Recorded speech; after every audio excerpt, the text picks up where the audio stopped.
ದೇವನ ಆಶೀರ್ವಾದ ಆಶೀಸ್ಸುಗಳಿಂದ ಈ ಕಮ್ಯುನಿಟಿಗೆ ಒಂದು ಸರ್ವೀಸನ್ನು ಕೊಡ್ತಾ ಇದ್ದೀವಿ. ಇವತ್ತು ಶಿವರಾತ್ರಿ ಹಬ್ಬದ ವಾತಾವರಣ ತುಂಬ ಚೆನ್ನಾಗಿ ನಡ್ಕೊಂಡು ಬರ್ತಾ ಇದೆ. ಈ ಒಂದು ಅಸೋಸಿಯೇಷನ್ ಅವರು ಈ ಟೆಂಪಲನ್ನು ರಿನೋವೇಟ್ ಮಾಡಲಿಕ್ಕೆ ಒಂದು ಪ್ರೋಗ್ರಾಮನ್ನು ಹಾಕ್ಕೊಂಡಿದ್ದಾರೆ. ಅದಕ್ಕೆ ನಮ್ಮ ಸಂಸ್ಥೆಯಿಂದ ಒಂದು ಸಹಾಯ ಪ್ಲಸ್ ಅದೇ ಚೆನ್ನಾಗಿ ಈ ಪ್ರಾಂತದಲ್ಲಿ ಈ ದೇವಸ್ಥಾನ ಹೆಸರು ಮಾಡಿದೆ. ಆಮೇಲೆ ಆ ಶಿವನ ಆಶೀರ್ವಾದ ಇದ್ದರೆ ಯಾವುದೇ ಕೆಲಸ ಅನ್ನು ತುಂಬ ವಿಜೃಂಭಣೆಯಿಂದ ಮಾಡ್ಬೋದು. ಇದನ್ನು ಇಟ್ಕೊಂಡು ಆ ದೇವನ ಆಶೀರ್ವಾದ ಆಶೀಸ್ಸುಗಳು ಎಲ್ರಿಗೂ ಇರಬೇಕು.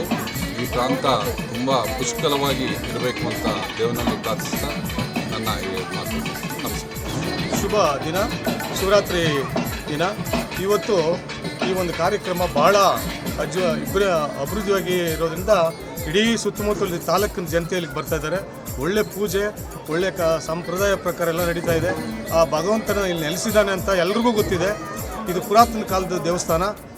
ಗ್ರಾಮಸ್ಥರು ಅಷ್ಟೇ ಈ ಕಮಿಟಿಯವರು ಎಲ್ಲರೂ ಒಳ್ಳೆ ಶ್ರಮ ವಹಿಸಿ ಬರುವಂಥ ಜನನ ಪ್ರೋತ್ಸಾಹಿಸಿ ಒಳ್ಳೆ ಕಾರ್ಯಕ್ರಮವನ್ನು ಮುಂದುವರಿಸ್ತಾ ಇದ್ದಾರೆ. ಸುಮಾರು ಇವತ್ತು 40,000 ಜನ ಇಲ್ಲಿ ಬಂದು ಪೂಜೆ ಮಾಡ್ತಾ ಇದ್ದಾರೆ. ನಿಜವಾಗ್ಲೂ ಭಗವಂತ ನೆಲೆಸಿದ್ದಾರೆ ಅಂತ ಎಲ್ರಿಗೂ ಅರಿವಾಗಿದೆ. ಇಲ್ಲಿ ಜೊತೆಗೆ ಇಲ್ಲಿ ಪಕ್ಕದಲ್ಲಿ ಆಕ್ಸ್ಫರ್ಡ್ ಆಸ್ಪತ್ರೆ ಓಪನಿಗೆ ಮಾನ್ಯ ದಿವಂಗತ ನರಸಿಂಹರಾಜು ಆಶ್ರಮದಲ್ಲಿ ನಿಜವಾಗ್ಲೂ ದೊಡ್ಡ ಒಂದು ನಮ್ಮ ತಾಲೂಕಿನಲ್ಲಿ ಇಲ್ಲ ಅಂಥ ಒಂದು ಆಸ್ಪತ್ರೆ ಇಲ್ಲಿ ಇದಾಗಿದೆ. ಅವ್ರಿಗೆ ಭಗವಂತ ಒಳ್ಳೇದು ಮಾಡಲಿ, ಅವ್ರ ಕುಟುಂಬಕ್ಕೆ ಹೋಗಿ ಮಾಡಲಿ, ಇನ್ನೂ ಹೆಚ್ಚಿನ ರೀತಿಯಲ್ಲಿ ಆಸ್ಪತ್ರೆ ಬೆಳೀಲಿ ಮತ್ತು ಅವರ ಸೇವೆ ಸದಾನಿತವಾಗಿ ಈ ಜನ ಸ್ತೋಮಕ್ಕೆ ಅನುಕೂಲ ಆಗಲಿ ಅಂತ ಹೇಳ್ತಾ ಆ ಭಗವಂತನಲ್ಲಿ ಪ್ರಾರ್ಥನೆ ಮಾಡಿ ಅವ್ರ ಕುಟುಂಬಕ್ಕೆ ಒಳ್ಳೇದಾಗಲಿ ಅಂತೇಳಿ ಈ ಸಂದರ್ಭದಲ್ಲಿ ಎರಡು ಮಾತು ಮುಗಿಸ್ತೇನೆ. ಜೈ ಭೀಮ್, ಜೈ ಕರ್ನಾಟಕ. ಮಹಾಶಿವರಾತ್ರಿ ಪ್ರಯುಕ್ತ ನಡುವಳ್ಳಿ ಮಹದೇಶ್ವರ ದೇವಸ್ಥಾನದಲ್ಲಿ ಹಮ್ಮಿಕೊಂಡಿದೆ. ಅದೇ ರೀತಿಯಲ್ಲಿ ಇವತ್ತು ಬೆಳಗ್ಗೆಯಿಂದ ರಾತ್ರಿ 12 ಗಂಟೆವರೆಗೂ ಸಹ ಒಂದು 60,000 ರಿಂದ 70,000 ಜನ ಆಗಮಿಸ್ತಾ ಇದ್ದಾರೆ. ಅವರಿಗೆಲ್ಲರಿಗೂ ಎಲ್ಲ ಪ್ರಸಾದ ಮತ್ತು ಎಲ್ಲ ಸಾಂಸ್ಕೃತಿಕ ಕಾರ್ಯಕ್ರಮಗಳು. ಇದಕ್ಕೆ ನಮಗೆ ಸದಾ ನಮ್ಮ ಆಕ್ಸ್ಫರ್ಡ್ ಸಂಸ್ಥಾದ ಅಧ್ಯಕ್ಷರಾದ ನಮ್ಮ ರಮೇಶ್ ಅವರವರು ಎಲ್ಲದಕ್ಕೂ ಇವತ್ತು ಸಹ ಕ್ಯಾಂಪ್ ಆಗಿದ್ದಾರೆ.